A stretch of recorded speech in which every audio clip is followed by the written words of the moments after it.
Have you ever dreamed of traveling through time? What if I told you that someone claimed to have done just that, arriving from the year 2036 with warnings for a present? This is the story of John Titor, a name that sent shockwaves across the early internet. Back in the year 2000, a user calling himself John Titor appeared on online forums, claiming to be an American soldier sent back in time on a mission. He was here to retrieve an IBM 5100 computer, which he said was needed to debug machines in his future.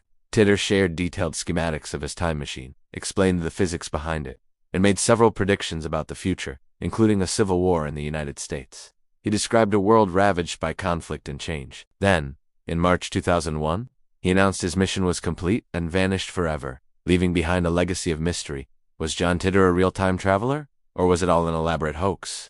While many of his predictions didn't come true, his story forces us to ask some mind-bending questions. This brings us to the fascinating paradoxes of time travel. First, there's the famous grandfather paradox. If you travel back in time and prevent your grandparents from meeting, you would never be born. But if you were never born, you couldn't have gone back in time to stop them in the first place. It's a dizzying loop that seems to make a single, changeable timeline impossible.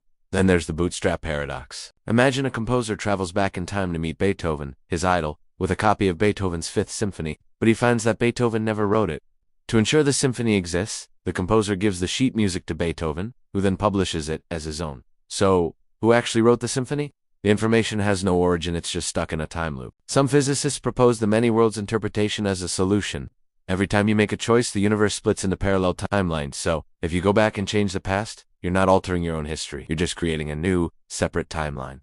In this version of reality, you could prevent your grandparents from meeting, but it wouldn't erase you. You would simply exist in a universe where they never got together, while your original timeline remains untouched. So, what do you think? Was John Titor a visitor from another timeline? Or just a brilliant storyteller? Well, we may not have a time-traveling DeLorean in our garage just yet. Exploring these ideas stretches the limits of our imagination and our understanding of the universe. What would you do if you could travel through time? Let me know in the comments below. Thanks for watching, and don't forget to subscribe for more journeys into the unknown.